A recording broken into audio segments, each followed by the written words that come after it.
Welcome back, ladies and gentlemen, to the Southeast Europe Championships here. It is the grand finals, and pick and bans are straight away underway. I am Lee D-Man Smith, and of course joining me is Jason Kaplan. I love when you say my name. It's the Kaplan Saplins. It's now a thing. Dude, the schnozzes on those things are ridiculous. I know. I'm looking at it. Thanks. I appreciate that. So here we go. Pick and bans. Right, Jace being banned out. This time around it is Dark Passage as the blue team banning out first, of course. They are lost game one. So far, purple team or red team, whichever you prefer, colorblind or not, are 2-0 up technically, but it's 1-1 all square. LeBlanc and Zed being banned out once again by different dimensions. Direct damage. I keep trying to say that. I don't know why. Is that like a Battlefield team or something? DD, direct damage. It's Yeah. like a standard term for MMOs and stuff Really? like that. RPGs, yeah. Okay. So, Maokai, banned out. Wow, no Kaplan Saplins. How rude. How rude. Racist. Racist. I don't know. Nosist. I'm not Yeah, sure. noses. Final ban, will it be? That's the question. A lot of mid laner bans once again Probably gonna be a focused mid towards laner. Naru. I think Ahri. well, Lissandra's available. Possibly Lissandra. Ahri once again. It's banned every game. Yeah, it has been. I'm just like, yes, that's a guaranteed one I'm going to get right. Yeah, so been a lot of mid laners yet again here. Wouldn't be surprised if Lissandra picked up. What snuck through here? Something snuck through. Lissandra. Well, Lissandra, but there's something else. Nara snuck Oh, through. yeah. Good point. So, let's see. Are they going to go with it? Yes, they are. Yes, they know. Yes, they are. Oh, I've missed this. Gnar. They've picked it up. So, okay. With the Gnar now locked in the top, what will they do to counter it? Now, you don't want to pick an Aurelia against it, really. I don't think you want to pick a Jax against it, either. You don't want to pick much against it. No, Gnar is pretty strong. What? That's got to be a... Okay, that's Syndra. That's Syndra, ladies and gentlemen. That's not Heimerdinger. Calm your dongers down. I shouldn't have clicked that for you. Calm Just let you your keep going. dongers down. That is actually Syndra. So that's going to be Syndra in the top lane, in the mid lane for Mage Bane. So that's also snuck through actually the band's face. So that's another one. And Thresh, of course, locked in once again. So they're letting Jarvan and Lee Sin Choice go over towards that passage. And just to remind you guys out there what a placeholder is, since a lot of people always ask why the hell are they picking Heimerdinger, blah, blah, blah. So what a placeholder is, it's when you want to pick a champion in a certain order, but you obviously don't have that champion when it's your turn to pick. So you pick up someone else that most likely won't be played. You tell the other team that this champion represents champion Y, and then obviously you have to remake the game after everyone has picked up all their champions. So obviously that Syndra will be that Heimerdinger, and it looks like Pantheon. Crystal, you know, he didn't have a bad game on Pantheon. Yeah. I feel like he still wasn't that effective. He still wasn't that proactive at his ganks because Anon was just all over him whenever he tried to go for them. But he did get his top lane going a little bit. He definitely camped that one quite a bit to help out Jax. And I wouldn't be surprised to see that picked up again. Yeah, so we'll see if it works out. And it's going to be the Pantheon Janna. Okay, so Janna coming back out. That used to be such an old school lane. You take a red pot as Pantheon, and you have a Janna who gives you the shield for the extra AD. And you would just instantly kill an AD carry at level 1. I wonder if we'll see the Steelback going with Corki once again. I wonder if we'll see him poke towards that one. With Syndra in the mid lane. I'm surprised to not see Graves coming out of either team so far. This is possible. It was banned in game 1. Would certainly give us something to look at, for sure, if he gets picked in there. Yeah, I mean, I luckily had the privilege of playing Rek'Sai in one game, the Poro King. We're going Rek'Sai or Rexar? Is it SAI or SAR? SAI. SAI? Rek'Sai. We'll go Rek'Sai. Yeah, we'll go Sai. Okay, so yeah, okay. I wouldn't be surprised to see him picked. Both teams are actually asking if he is available to play. And Radman's gave the ruin of both teams have had the same amount of time to play him. So obviously, if you want to invest the time into it, then go ahead. But it's interesting to see how he's actually going to work out. His whole tunneling system is really cool to see, or her. She does a lot of damage when you build tanky as well. Not to mention the ranged snipes if you want to go Civ HD style. But I really want to see how it's going to be played in competitive scene. Like, it has such potential as a champion. And we'll find out. Syndra versus Xerath in mid lane, but with a Rek'Sai, that's a risky pick. A slow-moving champion where Rek'Sai could be burying at you. I'm not sure about that one. Maybe that's okay. We'll see how it works out. Again, Corki, third game running. Steelback's gone for that one, so very much one-dimensional for him. He's not in the different dimension team, though, so it's all right. Graves was also locked in there, so we're going to see Graves for the first time from... I was about to say dominate. It's a dominant. Because it's technically a U, so it's not quite dominant, but he's got an O in this one. It's Domi Le Player. No, it's not going to be Fiora. No, please. Well, actually, no, yeah, it probably won't be Fiora. Well, I mean, actually, no, she could be the counter to Gnar. Maybe. This could be a placeholder. Not quite sure about a counter to Gnar, though. Gotta be honest. I want to see if this is a placeholder. Oh, there's nothing yet. Okay. Yeah. Malphite. They've kind of got like a Wombo combo S team as well. So you have the Malphite Unstoppable Force to knock him up. You have Rek'Sai's knock up as well from the Burrow. You have Graze's whole combo. Where's Yasuo when you need him, eh? I know, right? And then you have Cinder as well to burst someone down with. And I think the teams, so that actually will be a Malphite picked in here for the top. And against Gnar, though, they've got to be doing a lane swap. Malphite does not beat Gnar. Malphite doesn't really beat many people 1v1. No. So we'll see if we could be the first game we actually have the lane swaps. We did have a couple of solo top laners getting themselves experience at the Krugs. We'll see how it works out. I'm kicking something under the desk. Sorry. It's just a light. Don't worry It's just a light. Don't worry. It's like if they spark out suddenly, it's my fault. It's probably worth more than we are here. It's maybe you. Wow. I'm back, ladies and gentlemen. Damn. So they're going to go through pick and bans anyway, quickly ban out everything so they can lock themselves in there. So we're going to get it away in just a few moments. So if you're unsure of what this tournament is, let's quickly explain it to you. It is the Southeast European Championships Grand Final. It's a best of 5, and it's between a whole bunch of teams from the Southeast Europe, obviously, region. So the Adriatic Sea. So think of all the ex-Yugoslav states, or the not ex-Yugoslav states, the new Yugoslav states, which is, of course,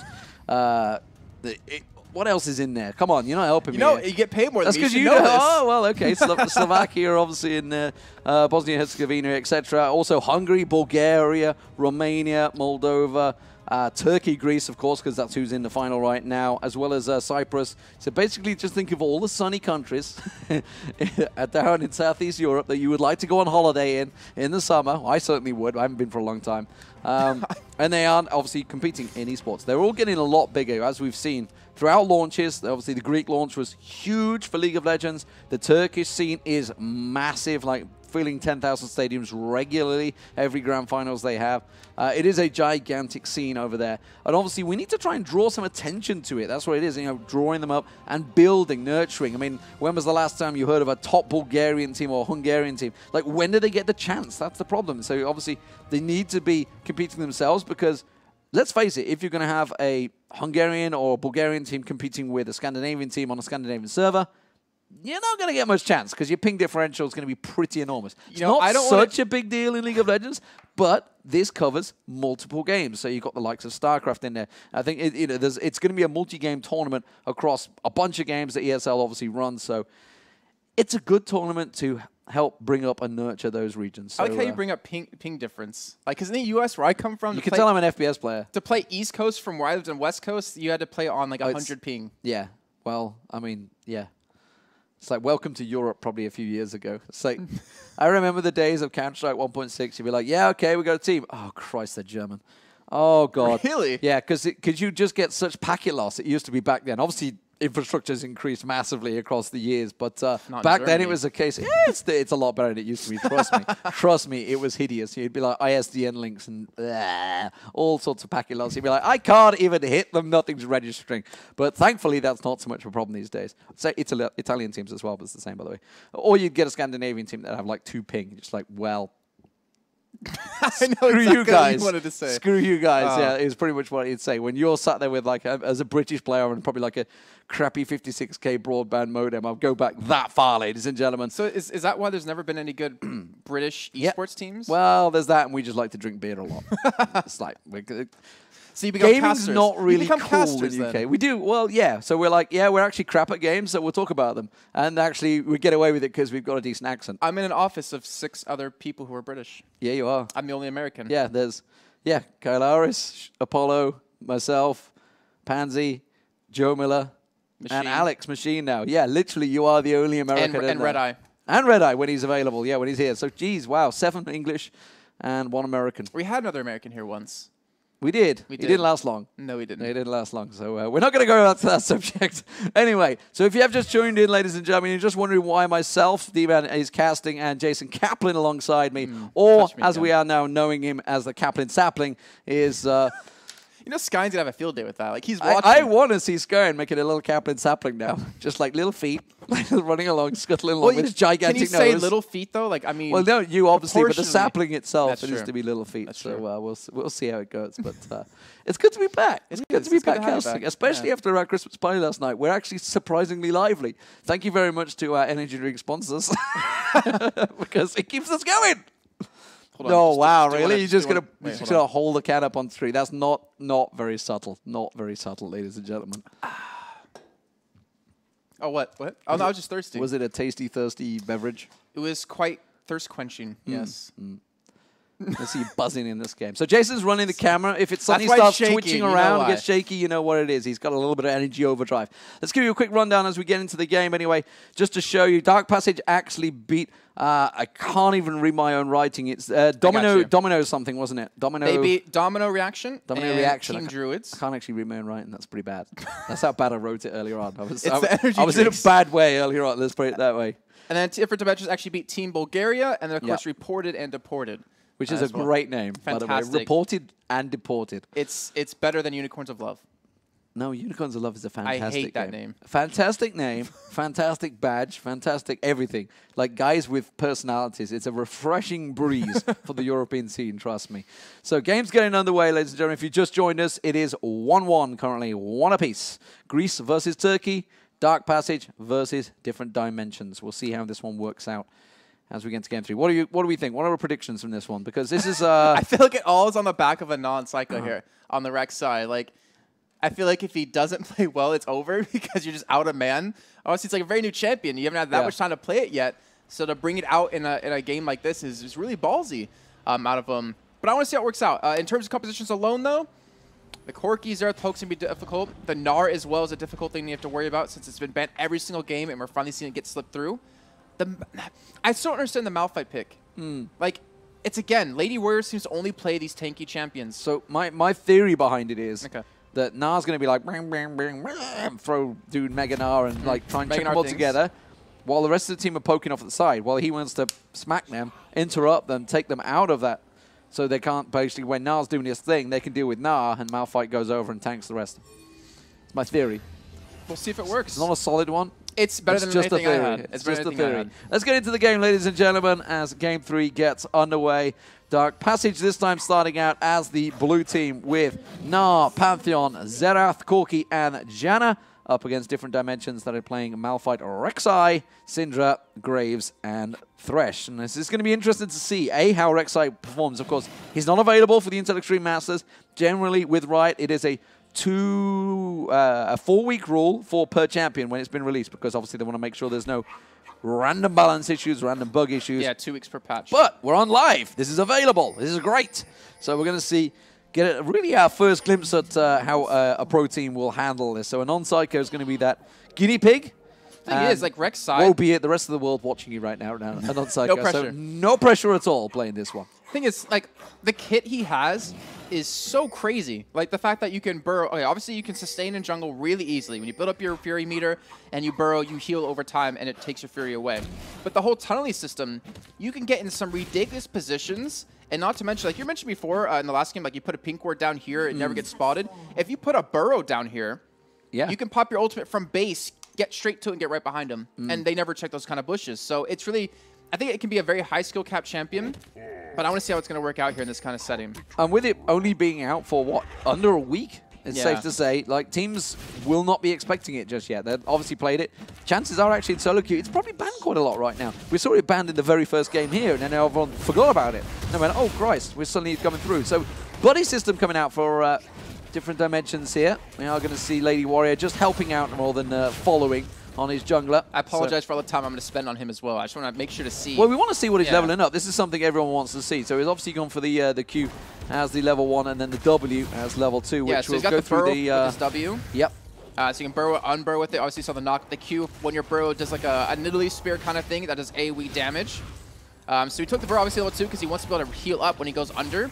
And not to mention, he can get another knockup while he's fighting during the meantime. So it's a very high sustain jungler. A lot of damage behind it too. Like just in the game I was playing alone, you build tankiness and you can still put out quite a bit. Yeah, and apologies if I don't use the exact names, the Queen's Wrath Prey Seeker, but chances are you guys at home probably have no clue what I'm talking about. I'm happy I even know what the abilities do. Yeah. Like well, that's what I've got. Pure potluck that you played it out yeah. yesterday, I think it was. So at the moment, we'll see how it works out, because wasn't expecting to see this today. We knew it was available though, so we weren't sure like whether any teams would risk it, but clearly they're going for it. Smite used on the Wolves there will give him a little bit of vision required. Of course, a quick smite these days, so we'll be back available shortly. Goes straight into the blue buff, boom, knock up. And what did he go? So he leveled up his E second. Okay. So the more Fury you have, the more damage it does. So you have 100 Fury, it does double damage, I believe, than it standardly will. Furious Bite. And then his Q obviously gives him like kind of an AoE damage and does a little bit more as well. But in the meantime, I guess we can stick off him because Crystal, well, he's already cleared his jungle, so he's quicker than Rek'Sai was. Mid lane, actually. Naru taking some serious punishment in that mid lane. We can see, of course, this is the first time we've seen them differing in champions a little bit here. Naru on Xerath. Fairly immobile when you consider Syndra's going to be trying to pop him off, stun him long range, but it's the bottom lane. We're going to see Crystal jumping down there. Pounce good, Flay straight away. And that will keep him alive. Ooh, that death sentence so close on touch there. Here he comes. There's the long range snipes you can do that we've seen doing tremendous amounts of damage actually when built up. There's his first burrow right there as well, so very easy to kind of facilitate some really sweet ganks coming in. Meantime, top end, I want to see how this one's going. Cloth armor, 5 health pots for Lady Warrior, trying to just survive his lane. He's keeping up in CS now, but I feel like obviously what Elwin will be able to do is build damage. Like, you don't have to worry about getting tanky right now. Build damage so you can beat Malphite in a 1v1, and then you have complete dominance of your lane. That's what he did last time with Jax. Yeah, he struggled in the beginning because of the ganks, but he became too powerful for Lady Warrior to deal with. Well, no, possibly the cutest champion in the game right now. I think he's stolen that mantle off Teemo. Hasn't got his own hat yet just yet, though, I don't think, unless maybe that just snuck into the new merchandising store. I didn't check, but this bottom lane, interesting to see how it works out. This is kind of an old school Season 2 lane more than anything, honestly. Corki and Janna up against the Graves Thresh. Of course, I tell a lie, because the Thresh Prince came in Season 3. It's the first time we saw it with Fast Fingers Eddie running that one for Thresh King. Yeah, the Thresh King for Moscow Prince, 5 whatever. Gambit days. Impressive. Ooh, there's some trading going back and forward. Good snipe. Lands onto Mage Bane. Mage Bane very low right now. He's going to have to play this one fairly distant, but look at this. Crystal coming around. He wants to take some tank damage, but good clearance from Mage Bane. He's going to back away. Takes that shield. It's going to be a drive-by. Fancies it. Here's it. And you can see Rek'Sai. Rek'Sai's going to try and draw him in. This is actually bait. Trying to pull him in there. Rek'Sai will instead come across and soak up that experience, but he knows that Crystal is in the jungle. Can they collapse on towards him? Does he fancy it? Does he fancy a duel with a Pantheon right now? I mean, he's going to get more experience right here. Well, keep in mind, when he's burrowed, he can actually see farther than his normal distance. Yeah, you have the pulses. The pulses. So he could actually see him across walls and such. So it makes it really hard to kind of counter a Rek'Sai when you're invading his jungle, because he's going to see you every single time. But again, using those burrows, I want to see how he uses that level 6, though, because that's going to be really crucial. Each of these burrows last 10 minutes. So you can put down quite a few across the map, allowing you to just teleport wherever you want to. It's basically like a free teleport. You can split push so well with them. And one thing we should look at, as you mentioned before, we're not seeing Hunter's Trailblazer. We're seeing the Stalker's Blade this time. Yes, so first time we see a reduced variance. And movement speed. So this is the movement speed one I was mentioning before. Makes it really easy to chase. Yeah, and it fits very well for him. He knows that Crystal M was just there. Is he going to throw a tunnel here as well? Nope. I thought he might take a peek and chuck one in there between the dragon, but instead he is trying to set up over the gank. There's the stun. They're trying to draw Naru in here. He's going to bite fit. They're going to go try and duel. Gets the knock up on him. Not quite enough, though. Couldn't follow up. The stun had already been used. And instead didn't throw out the ultimate towards him. He held that one back. We did have Lady Warrior actually use his teleport to get back towards that top side, so building straight towards a Frozen Heart, I believe. Reduce that attack. So even pops the ultimate under turret here, looking for the kill, but unfortunately he was just too far out of range. Well, he's still going to have a lot of damage towards him, and he can't run away from this one. One more hit, there's the slap, not quite enough. Gets the hop and the bounce off the minions, and that is how quickly you can escape. Now, mid lane, he's got the pounce available, of course, no leap just yet, and Mage Bane playing it safe. Still got that Flash Ignite available. Whoop. It wouldn't be a game without a pause. No, I know. I thought we'd started off so well, but now Rek'Sai saying he's got lag and a disconnect for Panda Life. Graves. Okay, so Dominant has disconnected. That's actually a tricky position because they're right in a fight down the bottom there. They unfortunately can't go look at it right now. But as you can see on the minimap alone, it looks like he's a little bit overextended. He still has like full health, so yeah, it looks like he hasn't taken too much damage just yet. But it's cool to actually see, you know, a different item. I want to see how Non uses the blade in this one. I want to see how he actually kind of catches out some with it, because it's like kind of like a dueling potential. So it said he's DC'd, yet he didn't DC.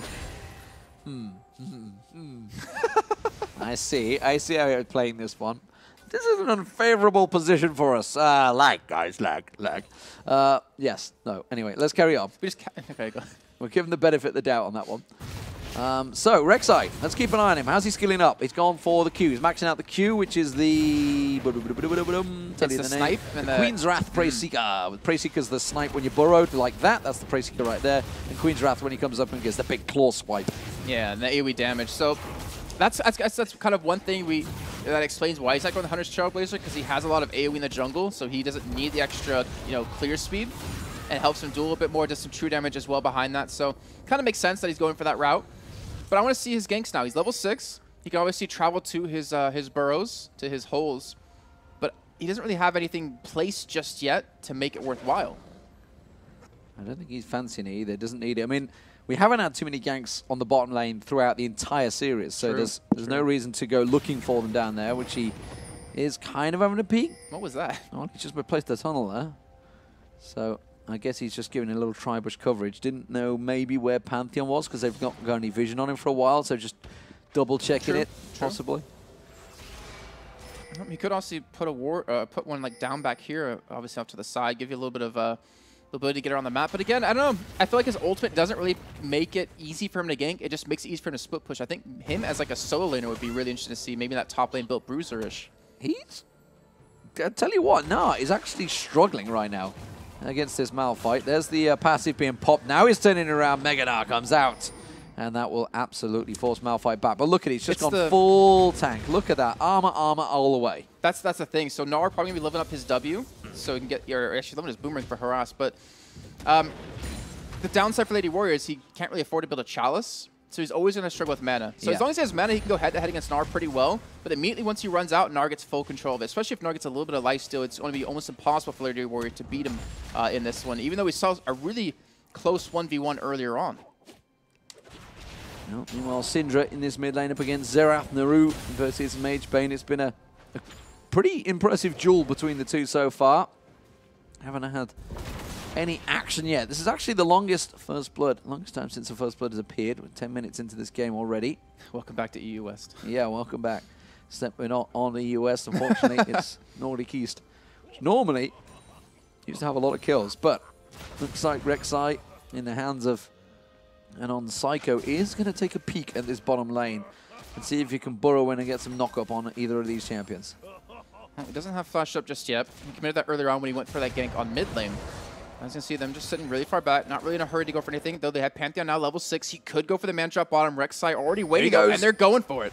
He's jumping in, he's going behind him. Graves is going to be the focus target instead. Rek'Sai comes straight up and instantly knocks him away. The flame not going to land, and now Graves is in trouble. Sorry, Thresh is going to get caught out. That's going to be the ultimate from Graves. Not quite enough damage to ignite running. Doesn't get himself the kill. They're all very, very low. There's a good knock-up. Steelback taken low, but he gets himself the first blood, and they're going to quickly turn this into a triple. Straight away, Steelback, one more shot, gets it down. Here comes Malphite around the side. He really wants to pick up some free kills off this one. Will have his ultimate. There it is. That's going to be a quick drive-by on Steelback, but it's only a 3-for-1. It's a 3-for-1, and they lost top turret. Like, that was completely not favorable for them, and that teleport was just useless, unfortunately. Yeah, he gets one kill, but not with what it would cost for them to get that one down. And either way, that was a fantastic little turnaround. They forget about, like, if you're playing as Pantheon, you forget about how much damage he does, because once you drop below 15% health, it's pretty much going to one-shot you no matter what, because of that instant crit that he gets. But the collateral damage that came in was phenomenal. It did so much to them.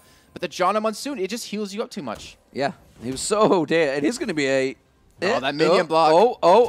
That's the flash for it. And it kills a kill, but it's a flash used that really, if it wasn't for that single minion block, wouldn't have been the case. But instead, they've actually gone for a lane swap. Yeah, they have. So Graves going to be pushing out that top side here. Malphite going to continue to shove the bottom. And now, maybe potentially going to see Dragon here. I mean, We do have potential to go for. They have Crystal down for another 6 seconds, so kind of why not? The only problem is that, unfortunately, we have Dominant in that top lane, not really able to help out. Well, he's making his way down now the river. Steelback putting some good damage on towards Panda Life. Make sure he destroys that tunnel. Yeah. I thought you had actually attack it, but you walk into it. Yeah, you just stand on it for a few seconds, I believe it is. And there is an on-psycho. So he's nearby. Doesn't look like the dragon's going to get started off. It is going to be just instead warded out with a number of players nearby. Touch is going to back off and buy Mage Bane. Has yet to complete that challenge. Looks like Naru himself is about to go back. And is he going to Themes or Morellonomicon? It is the Morellonomicon. Again. Pretty strong item to buy up, considering, again, the cooldown reduction on it. I wouldn't be surprised if they actually did make the 20% like unique. Because that's the big killer of it, right? Like, obviously, you get 168 ability power, you get 200% base regen, 40% CDR. It's so really hard to kind of counter that with another item. But either way, Dragon Bean started up here. You can see no one's even stopping it on the side of Dark Passage, and that will be free here now on the side of Different Dimensions. Yeah, so first Dragon goes to DD, Different Dimensions from Greece. They won game 1 fairly dominantly, but game 2 very much went the way of Dark Passage. But every game won so far has been when they pick up the first dragon. And that's how they've started to get the lead. So is this a sign for things to come from Different Dimensions as Rek'Sai tunnels his way down? They've both been spotted by wards, so you would hope that this duo pairing would back away well in advance. Almost baiting it out, are they? Are we going to see a man drop coming in? Teleport is coming in. So there's the... There's Narc coming around the side. Cannon locks on towards him. It's only Lady Warrior Stomps who can turn back around. Has got the ultimate available. Will quickly stomp on towards him in the end. Will he get the lantern? Yes, he will. He's safe. But now, you can see Steelback trying to land down in there. Oh, snipe from Naru. Nicely done. Second snipe is available to him. They're just cleaning up here. This has all gone kinds of wrong for Different Dimensions. And Dark Passage get a 4 for 0 without any troubles at all. That's going to be the tower as well. And, well, they've just cleaned up. And the key to that fight was the fact that Steelback 1v1 dominant in the lane, so you forced him out of the fight. Wasn't allowed to do that collateral damage. Like, you imagine the 3-man knockout that we had happen here. If the collateral damage and the buckshot would have crossed that, they would have had that fight easily. So it's a great job by Corki. There's the ace coming in right there for DP. Now they're up 8-2. And, you know, one thing that we're seeing Different Dimensions do every game now is they run a tanky top laner and they try to skirmish a lot in the mid game. But because Lady Warrior lost his first turret and he's been roaming around the bottom side, picking up Dragon, trying to pick up some kills, it's allowed now Nard to get a 40 CS lead, a Frozen Mallet now done, and to allow him to get really strong. I don't really like this kind of play style of these tanky top laners. We see a lot of bruiser top laners that can still do some damage, and that's exactly what, obviously, Elwyn's been running every time. Definitely, stunt straight away. Panda Life taking way more than he bargained for there as he tries to just come in and pick up absorb some free experience. He's like, nope, don't want none of this. But Naru, good sniping from him as well. And solo in, Mage Bane down. Mage Bane himself has been struggling here. Wasn't sure what we're going to see with his Syndra pickup. Instead, he's having to play very cautiously against this Xerath of Naru. Have we seen one ultimate out of Rek'Sai yet? I don't think we've seen a non do it. Don't believe so.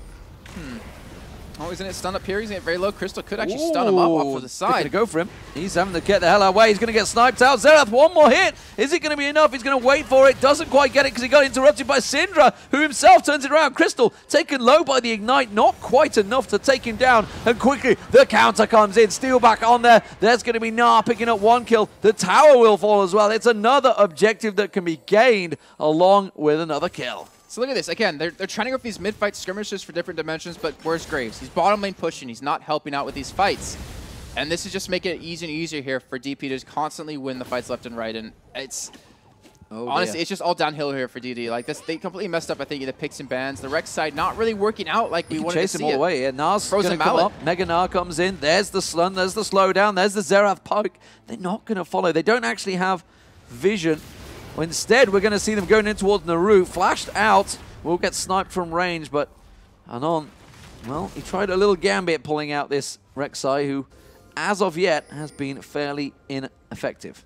Yeah, very. I mean, the thing is, like, what do most junglers have that Rek'Sai doesn't? Is, like, a really strong gap closer. Like, Pantheon can drop in. We saw Lee Sin with, obviously, the Q before, a little bit earlier on. Jarvan, the EQ. Like, Rek'Sai obviously has the burrow, yes, and then the knock-up off the back of that if he's close enough.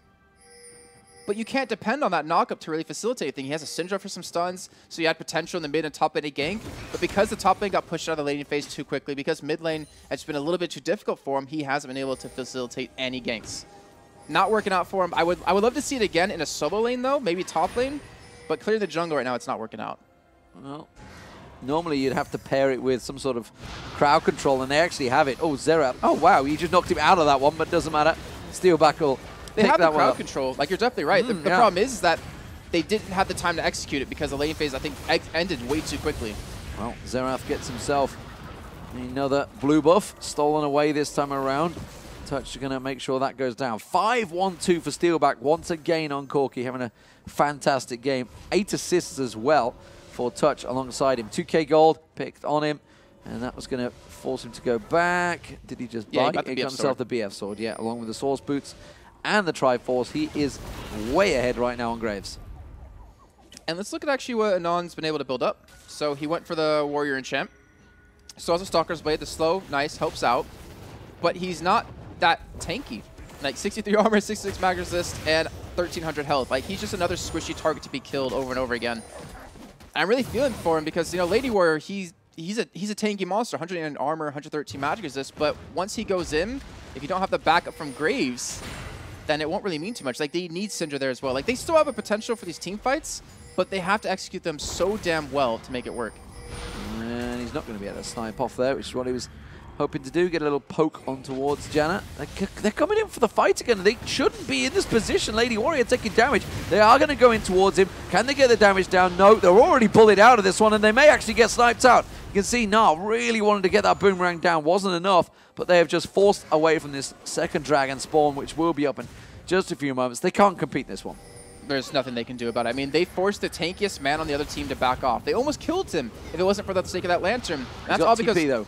He does have TP. He's coming in. He's called it.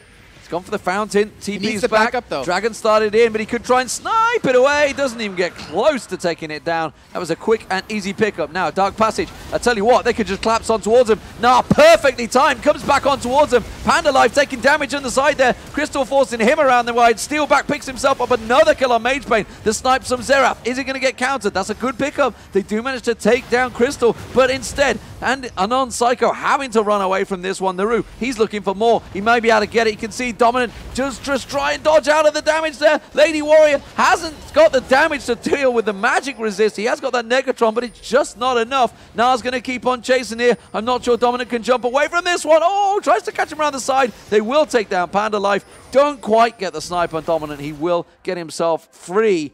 But again, a 3-for-1, and the Dragon all going Dark Passage's way. 13-3 now, massive advantage. It is huge advantage right now, and they've got, what was that, their second? No, it was the first Dragon actually of the game.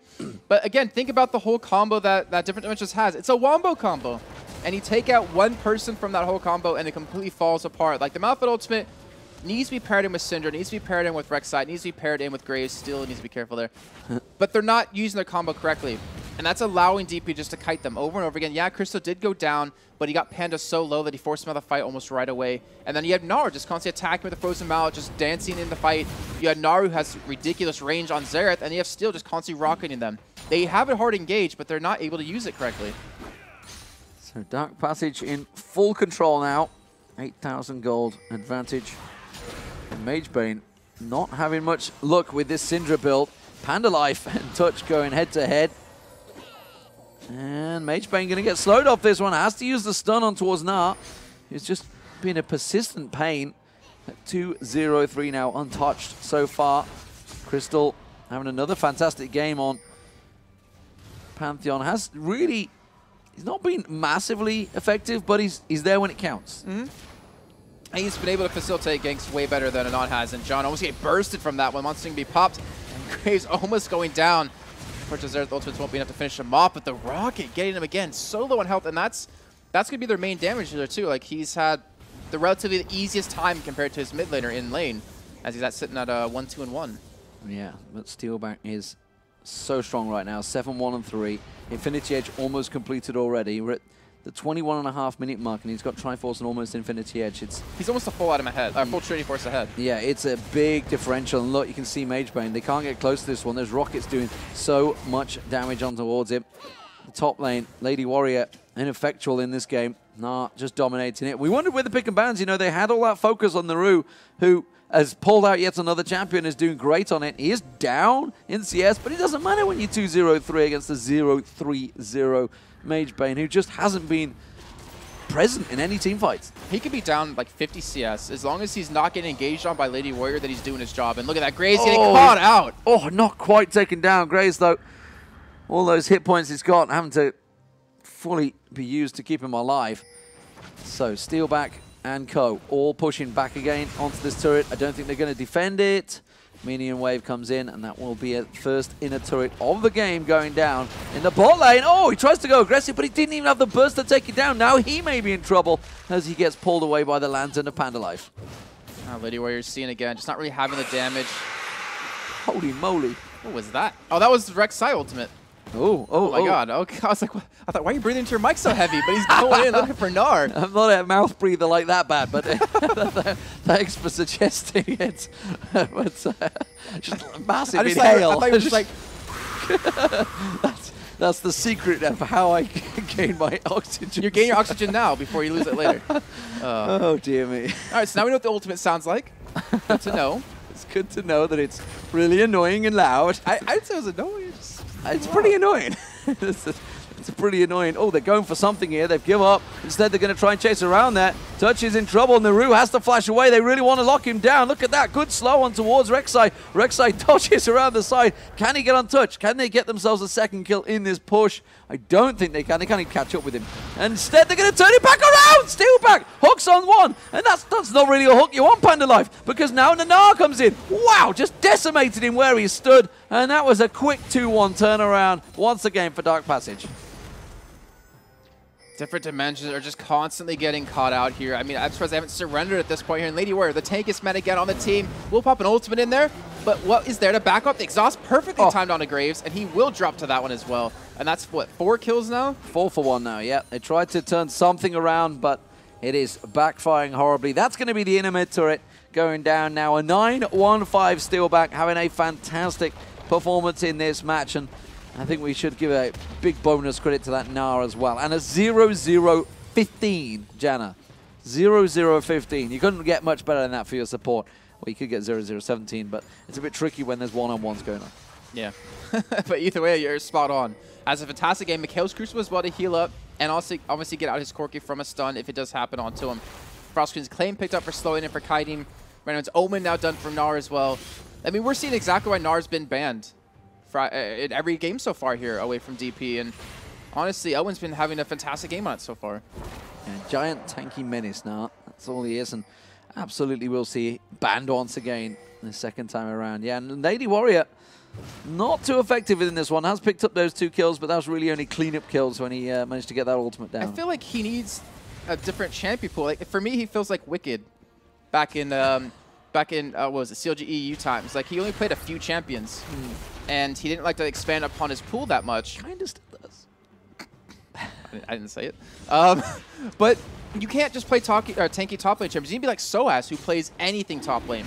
You need to be like Vizichachi, who plays anything top lane to really be able to do anything. And, oh, like he'll come in for Steelback right there. Lady Warrior, unfortunately, just too far behind to do anything about it. Oh, teleport comes in, locks in, unstoppable force to get himself Naru down.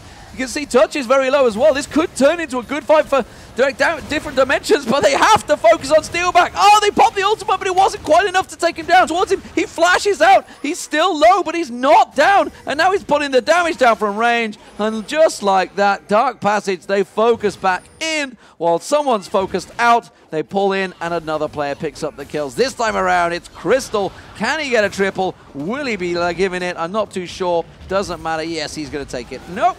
Nope, nope. Now it's just going to steal it. 6-0-5.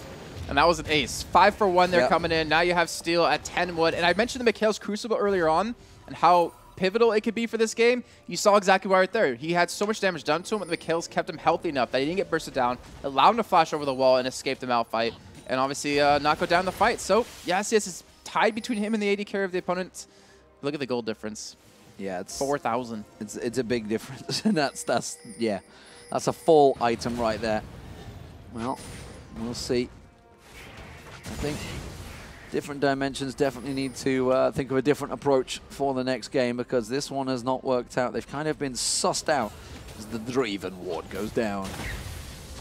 Oh, what are you doing, Panda Life? What are you doing? I mean, you're hooking someone in and you're really getting nothing from it because the rest of the team are following through. Right now they have next to no vision, which is what he's trying to gain, and you do get a little bit with all those tunnels being dotted around, but they are grouping up in the middle lane. There's the tank going down. What are you going to do now? Nothing. Nothing at all, because the main tank has been dropped, and they're just going to strip down this turret. 27 minutes into the game, first inhibitor turret goes down. Inhib will follow, and you know what? They may actually just be able to keep on pushing. I feel like they can win this game easily with, what, almost 20 kills ahead right now? Not to mention the goal difference top of this. Mage so low in life, and without their engage there, without their whole Wamba combo initiate, then they have nothing. That's the problem. They've fallen so far behind because of this now. You know, Mage Bane, who really excelled in game 1 on that Orianna, is 0-4 and had a very bad last game as well. And Dominant, who played Graves quite a bit actually to get here in the semifinals, who had really strong games in that, hasn't been able to perform. It's not necessarily his fault. It's just, well, Panda's dead. It's a trap, and Panda gets caught out around the side there. Ooh, a non-psycho. You didn't want to get involved in this fight. We're going to see maybe an Unstoppable Force. Doesn't fancy it just for the 2.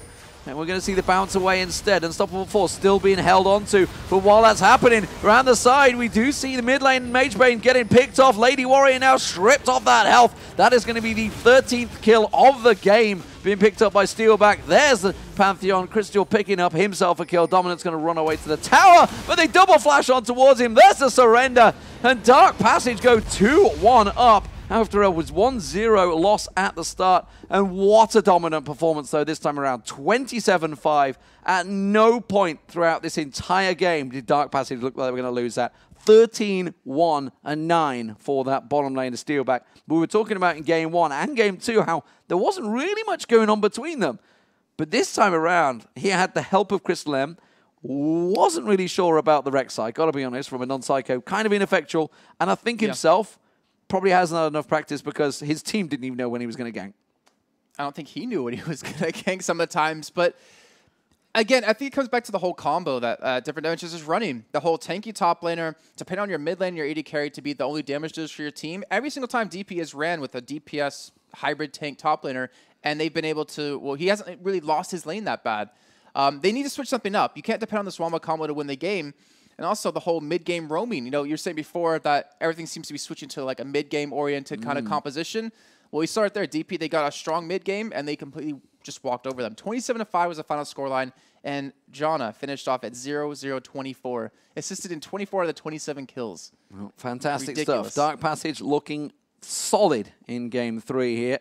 We are going to have game 4 coming up shortly. Will it be Dark Passage? Will they take it all? It is theirs to win now after a shaky start. Honestly, we were very surprised by Different Dimensions in game 1, but again, they've pulled it back. Can Greece pull it back and even things out? Will we have all 5 games in this series? Find out, ladies and gentlemen, shortly, because we're going to go to a quick break. Game 4 will be coming up in around about 5 minutes' time.